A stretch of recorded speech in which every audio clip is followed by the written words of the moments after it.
En réalité, ça veut dire s'occuper des gens. Je compare souvent notre métier au fait d'être un médecin de famille. Ils vont nous dévoiler leur intimité. Chacun m'expose un peu tous ses petits secrets financiers. Concrètement, c'est un métier où qui va demander déjà de la prospection. Le métier de conseiller en gestion de patrimoine, c'est une partie de commercial, une partie de technique. On est chef de projet. On peut espérer une première année entre 30 et 40 000 euros de chiffre d'affaires. Un confirmé va gagner entre 50 et 100 000. Plus de 50% des conseillers en gestion de patrimoine gagnent moins de 60 à 70 000 euros par an. L'idée aujourd'hui, c'est vraiment d'être plus pointu dans nos conseils avec l'intelligence artificielle. C'est pas est-ce qu'on doit l'utiliser, mais c'est plutôt comment on doit l'utiliser de façon intelligente, sans se faire remplacer. Bonjour David. Bonjour Maxime. Merci de m'avoir invité sur ce plateau à discuter avec toi dans ce beau studio tout fraîchement rénové du Revenu. Je me prête au jeu, c'est à mon tour de te donner l'interview et de te poser quelques questions. Donc avant que tu nous parles investissement, fiscalité, etc., est-ce que tu peux te présenter et nous raconter ton quotidien Oui, avec plaisir. Donc effectivement, David Perrard, donc moi je suis conseiller en gestion de patrimoine. J'ai fait mes armes en 2008 dans une grande maison, un assureur. Puis, quelques années après, j'ai travaillé dans une banque privée, ce qui m'a permis aussi d'avoir le goût justement de la gestion de patrimoine et au-delà du produit. Alors, aucune critique sur les différentes méthodes, mais c'est vrai qu'il y a des approches parfois qui sont plutôt produits. Et le fait d'aller travailler dans une banque privée, ça m'a permis d'avoir plutôt une approche, pas client, le mot n'est pas juste, mais en tout cas... plutôt patrimonial, ce serait plutôt le mot juste. Alors patrimonial, ça veut dire quoi ? C'est un mot un peu barbare qu'on utilise tous à tort et à travers. En réalité, ça veut dire s'occuper des gens. Je compare souvent notre métier au fait d'être un médecin de famille. C'est-à-dire qu'effectivement, on peut, et c'est parfois la critique qui nous est faite en tant que conseiller en gestion de patrimoine, qu'on peut être des vendeurs de produits. La réalité, quand on veut vraiment faire son métier, c'est qu'on va rentrer dans les familles et ils vont nous dévoiler leur intimité.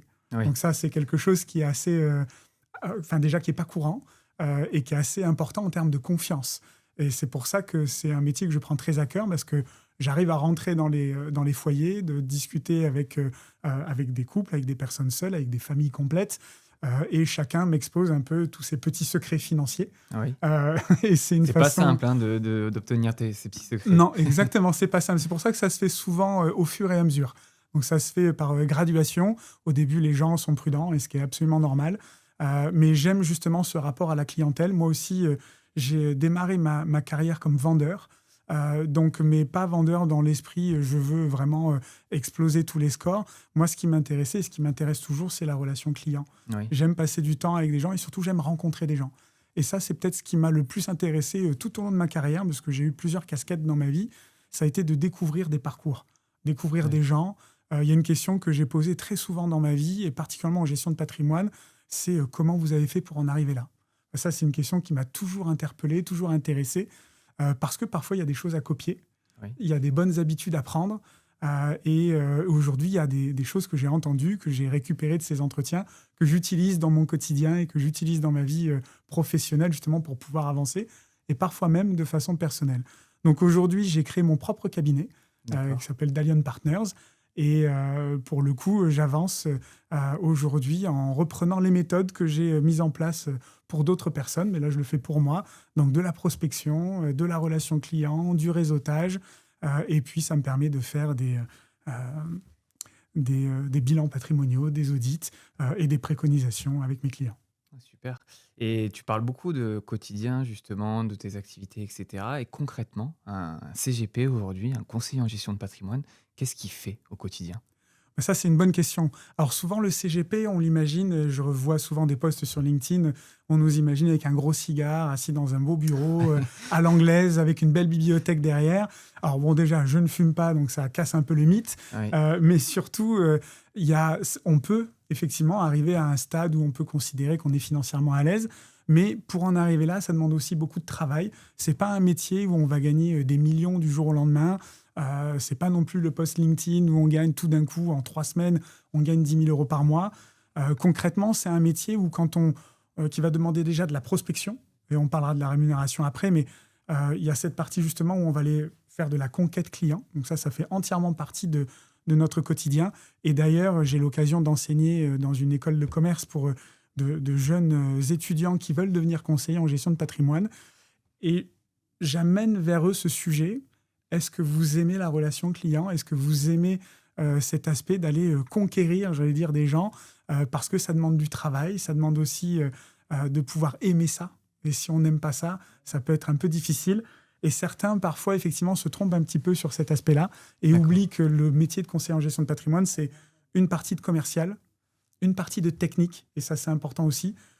Comme on est un médecin généraliste de la finance, c'est-à-dire qu'on doit avoir des notions de droit, on doit avoir des notions de fiscalité, on doit comprendre la transmission, on doit comprendre l'entreprise, l'univers du chef d'entreprise, sa rémunération, les structures de ses sociétés.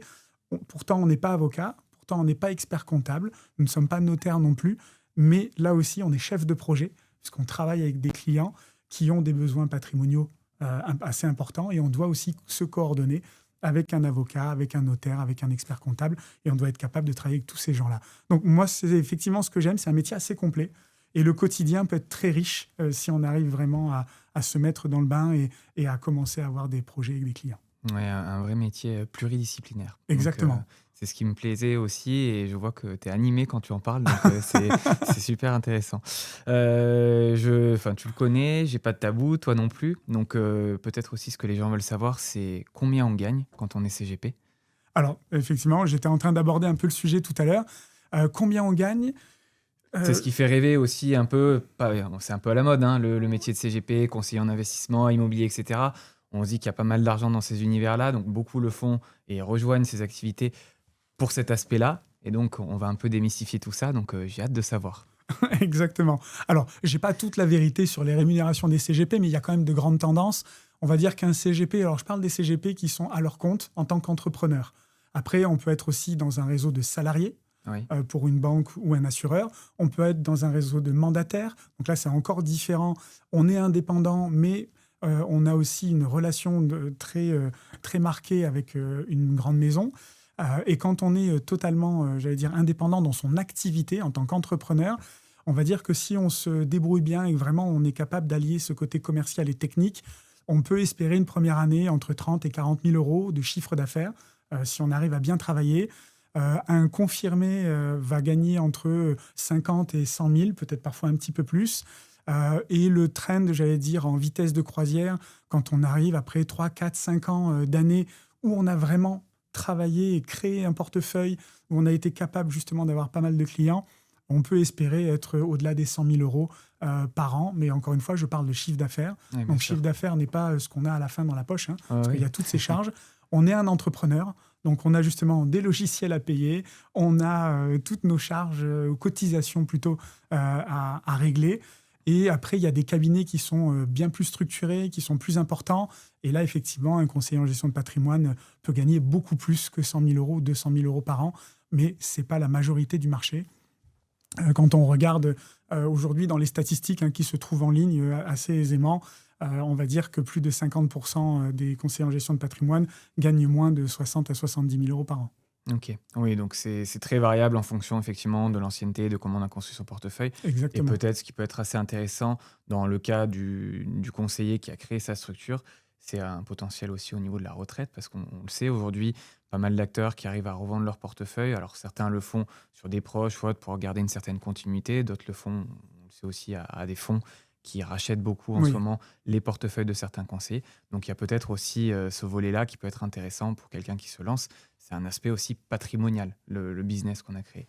exactement. En fait, le portefeuille que l'on a se vend comme un fonds de commerce Mm. que l'on pourrait vendre avec un restaurant ou avec un hôtel. Effectivement, les clients, alors ce n'est pas les clients en eux-mêmes que l'on vend, c'est les encours. C'est-à-dire ce que Bien les sûr. clients ont investi chez nous. C'est ça qui a de la valeur et qui va permettre justement aux conseillers en gestion de patrimoine de ne pas partir, j'allais dire, une main devant, une main derrière, pardon pour Ouais. l'expression populaire, mais c'est effectivement de pouvoir partir en se disant, voilà, j'ai construit quelque chose, je l'ai bâti, ça a une valeur et je peux le revendre. Aujourd'hui, quand on est conseiller en gestion de patrimoine, on a l'occasion de pouvoir se rémunérer de plusieurs façons. Soit on va facturer des honoraires aux clients pour le conseil que l'on a prodigué, soit on peut tout simplement aussi, alors moi je fonctionne sur les deux tableaux, c'est aussi lorsqu'on travaille avec des maisons, comme on est leur distributeur en quelque sorte. ces maisons vont nous commissionner sur les produits qu'on va distribuer. Bien sûr, Voilà. parce qu'on est enfin, vous êtes un apporteur d'affaires pour eux, donc sans vous, grosso modo, ils travailleraient moins. Donc c'est tout Exact- à fait normal. Exactement. Donc on leur ramène du business. Donc ça Exactement. leur permet, eux, de pouvoir gagner leur vie avec, pareil, la façon dont ils fonctionnent, leur structure de frais, etc. Et donc nous, on participe à ça et ça nous permet aussi de récupérer une partie de ces frais et ce qui nous permet de pouvoir vivre de notre conseil et parfois aussi de pouvoir minorer ce qu'on appelle, pour les clients, maintenant ils sont bien au fait, surtout les clients du revenu, ce qu'on appelle les frais d'entrée. Le fait de pouvoir aussi être commissionné m'évite régulièrement de pouvoir facturer des frais d'entrée en plus lorsque ce n'est pas nécessaire ou lorsqu'on est déjà très bien rémunéré derrière. Ok, très bien. Merci pour cette transparence, David. Oui, je t'en prie. Tu nous as bien détaillé ton activité, enfin, ton parcours aussi, mais moi, ce qui m'intéresse, c'est comment justement on devient CGP, qu'au bout d'un certain nombre d'années, comment on se dit qu'on veut faire ce métier, comment on se dit qu'on veut être indépendant dans ta tête. Qu'est-ce qui s'est passé pour te lancer complètement à ton compte? Alors déjà, c'est vrai qu'à 15 ans, je ne m'imaginais pas du tout être conseiller en gestion de patrimoine. Bien qu'à 15 ans, je crois qu'un de mes rêves, c'était... Alors, il y avait pilote de chasse, Ah oui, pompier et avocat. Donc j'ai choisi avec tout ça. J'ai fait aucun de tous ces sujets, mais j'ai toujours eu une appétence pour le droit. C'est ce qui fait aussi que j'ai toujours eu cette envie de comprendre et de voir dans dans quel univers je pouvais évoluer en termes de travail. Moi, ce qui m'a déclenché l'envie de devenir indépendant, c'est aussi le fait de parfois être un peu frustré lorsqu'on est dans une belle maison. Et encore, j'ai vraiment la chance d'avoir travaillé pour de belles maisons. Quand on est dans une belle maison, de pouvoir ne pas pouvoir proposer tout ce que l'on peut ou tout ce que l'on veut à son client. Donc, ce que je préfère dans mon métier, c'est le conseil. Au-delà de la vente du produit en lui-même, in fine, qui peut arriver ou pas, ça dépend du besoin de notre client. Mais justement, je voulais gagner cette liberté de me dire, bah, dans ma situation là, avec ce client-là, il n'a pas besoin de produit, il a besoin d'un conseil, d'une organisation. Je vais me coordonner avec un notaire le cas échéant ou un avocat le cas échéant. Mais là, on n'a besoin que d'un conseil. Donc, je veux rester sur cette partie-là.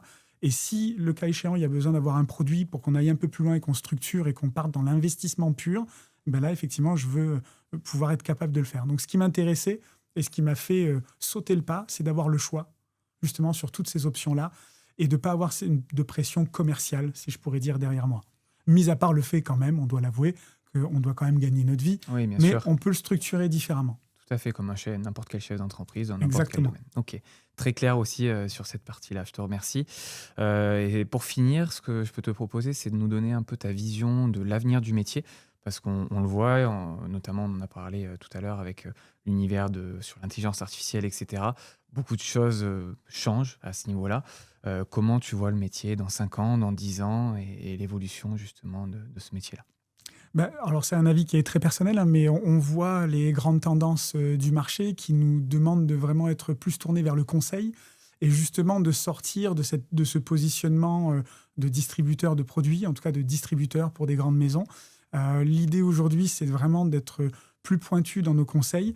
Donc, je pense que notre profession va, par besoin, devoir s'améliorer, même en termes de compétences ou de connaissances. Parce qu'aujourd'hui, même en termes de conseils, on a des conseils qui sont réservés à l'avocat, réservés au notaire, et pourtant on touche un petit peu du doigt toutes ces notions-là.